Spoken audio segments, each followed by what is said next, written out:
What if I told you the one nation the United States fears the most isn't the one with the biggest army, the largest economy, or the loudest voice, but the one that refuses to bow? This isn't about politics. This is about truth, the kind the world isn't ready to face.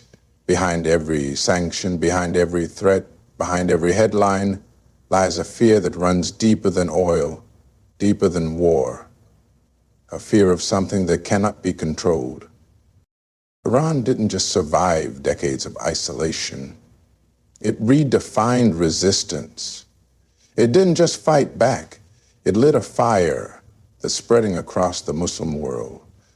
And while most nations crumble under pressure, Iran built power in silence, through sacrifice, pride, and belief. This isn't the story you've been told. It's the one they hope you never hear. So don't blink. Don't scroll. Don't look away. Because once you hear the truth, you'll never unsee it. This is why the U.S. fears Iran more than any other nation, the hidden truth.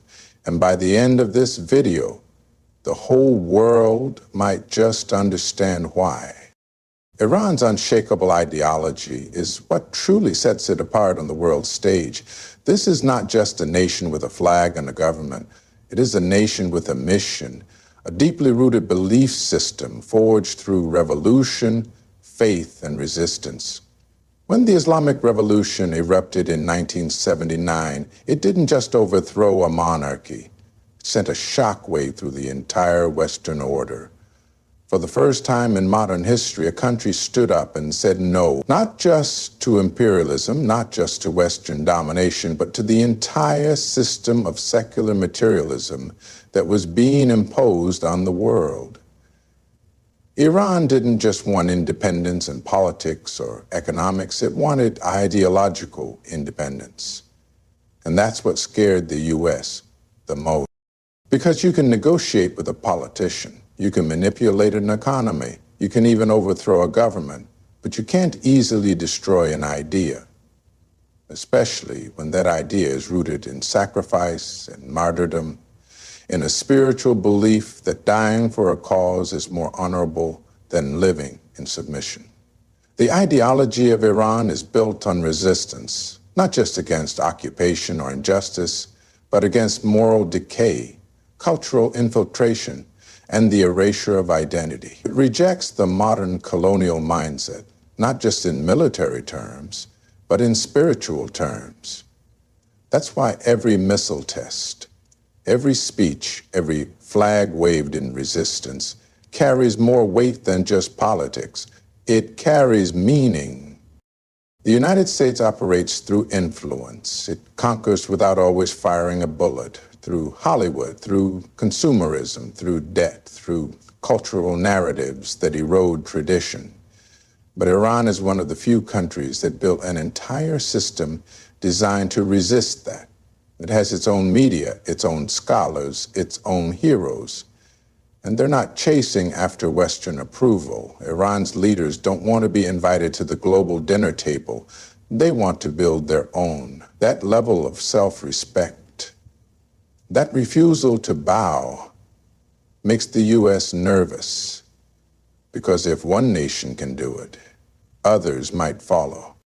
This ideology also fuels Iran's foreign policy. Its support for movements in Palestine, Lebanon, Syria, and Yemen isn't just political maneuvering, it's ideological solidarity. Iran sees itself not just as a nation, but as a voice for the oppressed. That's not the language of diplomacy. That's the language of revolution, and the West has no formula to tame that. This ideology turns every act of defiance into a spiritual obligation. It turns sanctions into badges of honor. It turns isolation into purity. And when you face a nation that doesn't fear your punishments, that doesn't envy your luxuries, and that doesn't seek your validation, you start to realize you're not the one holding power anymore. You're just reacting to it. That's why Iran's ideology is feared, because it can't be negotiated, it can't be bought, and it refuses to kneel. Iran's regional influence and resistance network is one of the most underestimated sources of fear for the United States. While some nations rely solely on traditional military power, Iran has cultivated something far more resilient and far-reaching: a decentralized alliance of ideologically aligned movements across the Middle East. These aren't mere proxies. They are partners in a larger vision of resistance. From Hezbollah in Lebanon to the Houthis in Yemen, from the popular mobilization forces in Iraq to loyal elements in Syria and even Palestine, Iran's presence isn't marked by bases or flags. It's embedded in the hearts and minds of fighters who see Tehran not just as a government, but as a beacon of defiance. This network didn't emerge overnight. It was built through years of shared struggle, joint sacrifice, and a unifying narrative: the rejection of Western occupation, Zionist aggression, and the oppression of Muslim lands. Iran positioned itself not as a distant superpower with orders to give, but as a fellow target of imperialism. This created an ecosystem of resistance where U.S. interests are constantly challenged, not only by standing armies, but by communities who view martyrdom and struggle as honorable paths. Hezbollah, for example, is not just a militant group. It's a disciplined, politically integrated, and socially rooted force that has humbled Israeli forces more than once. The U.S. saw this during the 2006 war, when a small band of fighters, trained and armed by Iran, managed to push back one of the most advanced militaries in the world. In Yemen, the Houthis, though poorly equipped and heavily sanctioned, continue to resist a Western-backed coalition, and their missile technology, quietly linked to Iranian innovation, has struck targets far beyond their borders. In Iraq and Syria, the fight against ISIS saw Iranian-backed groups doing what many Western-trained armies could not: hold ground, reclaim territory, and sustain morale under brutal conditions. What makes this network even more dangerous to American strategic interests is its ideological nature. These groups are not simply motivated by political gains. They are bonded through a shared cause: standing against injustice, reclaiming Muslim dignity, and rejecting foreign domination. They don't need formal treaties or embassies. Their alliance is written in blood, sacrifice, and purpose. Iran is not just a country behind these movements. It's the spiritual backbone of a growing resistance that spans borders, languages, and even sects. This terrifies U.S. policymakers because traditional tools of war are ineffective against it. You can't drone ideology. You can't sanction loyalty. You can't invade every pocket of resistance. Iran's influence doesn't collapse with a regime change. It multiplies through struggle. And for every leader the U.S. tries to eliminate, 10 more rise up with greater conviction. This network has become the silent army that Washington cannot touch directly. And that's why the fear runs deep. Iran's ability to survive and even thrive under decades of crippling sanctions is one of the clearest signs of its strength and independence, and one of the key reasons the United States fears it so deeply. When most countries are subjected to the level of economic warfare Iran has endured, they collapse from within. Their systems break down, their people riot, and their governments beg for relief. But Iran took a different path. Instead of folding, it adapted. Instead of depending on outside help, it turned inward and began building self-reliance piece by piece. From agriculture to nuclear science, from domestic production to military manufacturing. Since the Islamic Revolution, Iran has lived under some form of U.S.-led sanctions, but it was after 2010 that those sanctions became truly suffocating. The country was cut off from international banking, oil exports were slashed, assets were frozen, and companies worldwide were threatened for doing business with it. The goal was to break Iran's will. But what happened instead was something Washington didn't expect. Iran's will got strong. Its scientists developed one of the most advanced nuclear programs in the region. Its engineers built drones and ballistic missiles that rival Western technology. Its economy, while wounded, adjusted to a new reality where dependency on foreign powers was no longer an option. Iran began producing its own food, investing in local industries, and forging economic ties with alternative powers like China and Russia. It strengthened domestic supply chains and created a resistance economy, a concept where survival under pressure becomes a strategic advantage. The message was clear: you can't isolate us because we've learned to live without you. The U.S. watched in frustration as every round of new sanctions only sharpened Iran's survival skills. When the Iranian rial fell, the country didn't implode. When oil exports dropped, it found new buyers or reduced dependency. When banks were blocked, it turned to cryptocurrency, barter systems, or local currencies in trade. This self-sufficiency created something far more dangerous than just economic stability. It created national confidence. Iran's people began to see hardship not as defeat, but as a test. They became accustomed to sacrifice, and they understood that their country was being punished not for aggression, but for defiance. That gave them pride, not fear. And that's where the real problem for the U.S. lies. A population that survives without you becomes a population you can't control. A country that doesn't need your money, your systems, or your markets is a country that can stand alone. And in today's world, independence is the rarest and most powerful weapon a nation can possess. Iran didn't just endure sanctions, it used them as fuel. It exposed the limits of American pressure and proved to the world, especially other oppressed nations, that resistance is possible. That's what makes Iran so dangerous to U.S. interests. Not because it's rich, not because it's aggressive, but because it refuses to be broken. Iran's strategic geography and its control over vital global oil routes, especially the Strait of Hormuz, give it a level of influence that few nations can rival.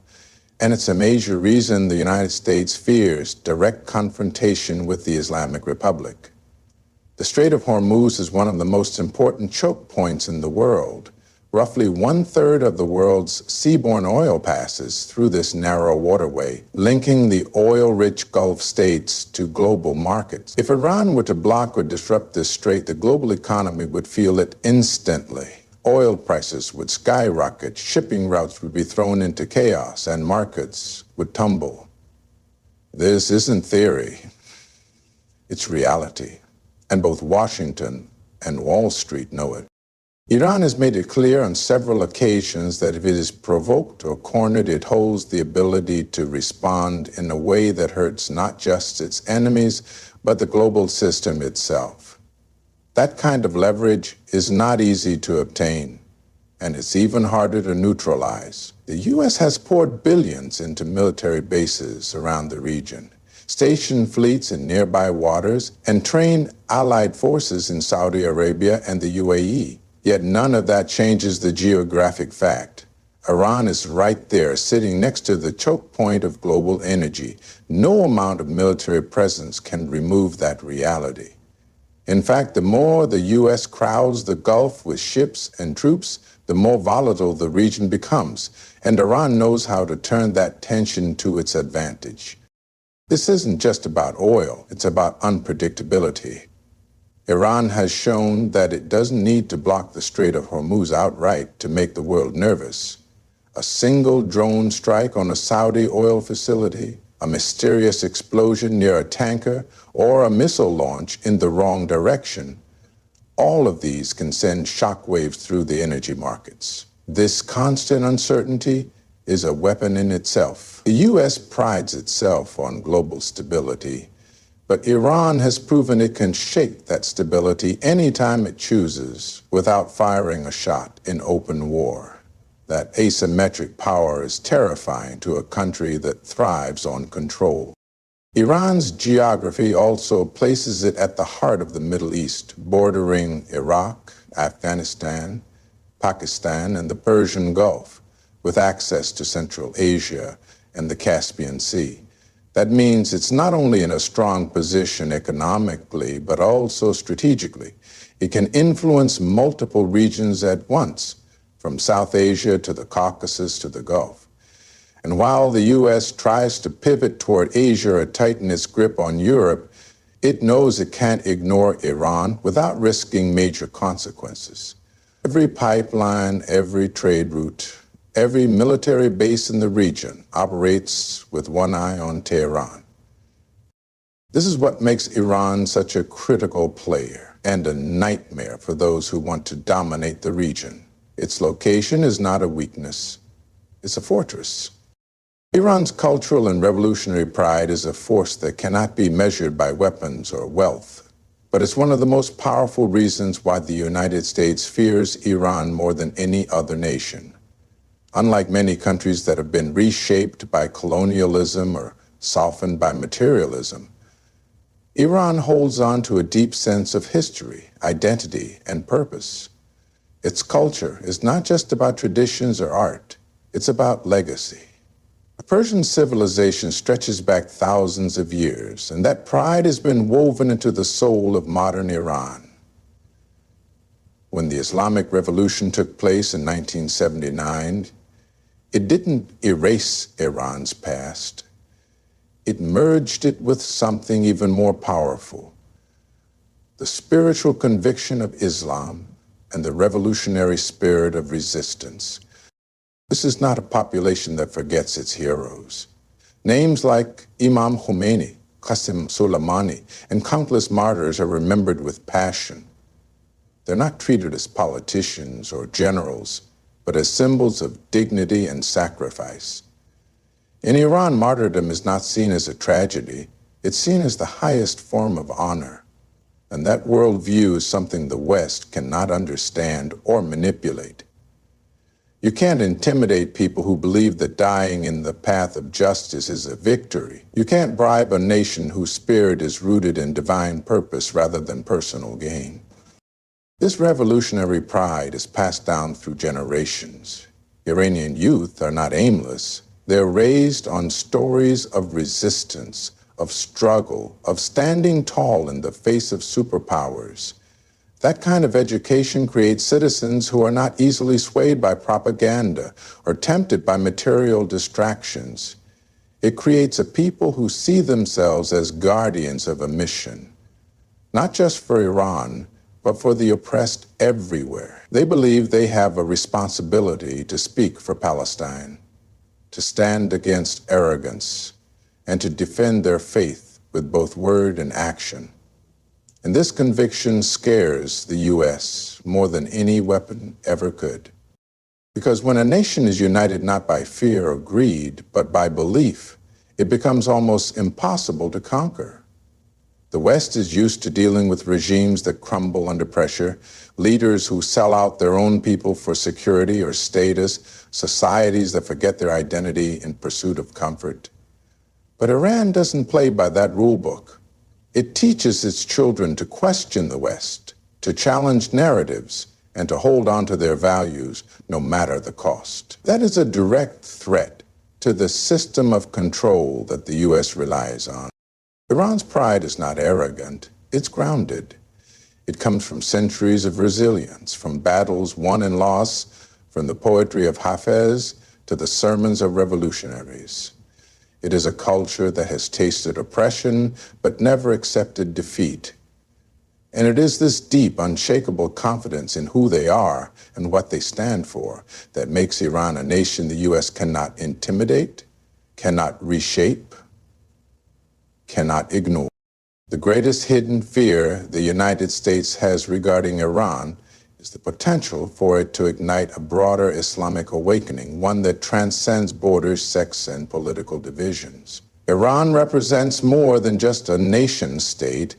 It embodies a movement that challenges the very structure of Western hegemony in the Muslim world. For decades, the Muslim Ummah has been fragmented, divided by colonial borders, weakened by dictatorships, and distracted by internal disputes. But Iran's resistance model, its unapologetic defiance, and its unwavering voice for the oppressed have begun to inspire something deeper, a sense of unity rooted not in nationalism, but in shared Islamic values and collective dignity.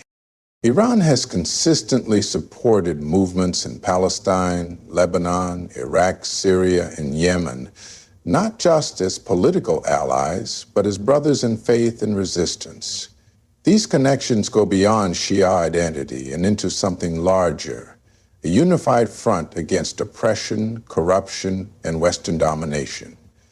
Iran speaks a language that resonates with many Muslims around the world, a language of honor, sacrifice, and divine justice. While many regimes in the Muslim world align themselves with Western powers for economic or military support, Iran positions itself alongside the oppressed, even if it means being isolated, sanctioned, or vilified. This positioning has planted seeds of inspiration. Young Muslims in Egypt, Nigeria, Malaysia, and even the West see in Iran a different model, one that prioritizes sovereignty over submission, dignity over dollars, and principle over popularity. Iran's message is simple but powerful. It is possible to be a Muslim nation that stands tall, refuses to bow to imperial powers, and defends the rights of others without compromise. That message, if it spreads, becomes more dangerous than any missile or nuclear program. It threatens to awaken a generation that no longer sees Western values as the ideal or Western intervention as necessary. The U.S. doesn't fear Iran because of its military strength alone.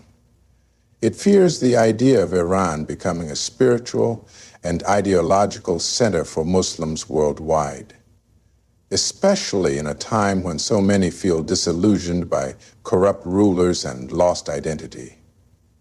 The West has maintained control over the Muslim world by dividing it, by turning Sunnis against Shias, Arabs against Persians, moderates against radicals. But Iran's influence threatens to reverse that divide by calling everyone back to a common cause: resistance against injustice, pride in Islam, and unity in the face of tyranny.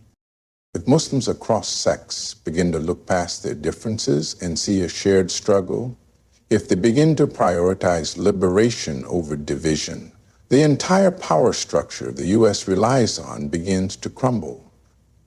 Iran, with all its flaws, represents that dangerous spark, the one that could light a fire too large to contain, and in that fire, Western dominance in the region could be reduced to ashes.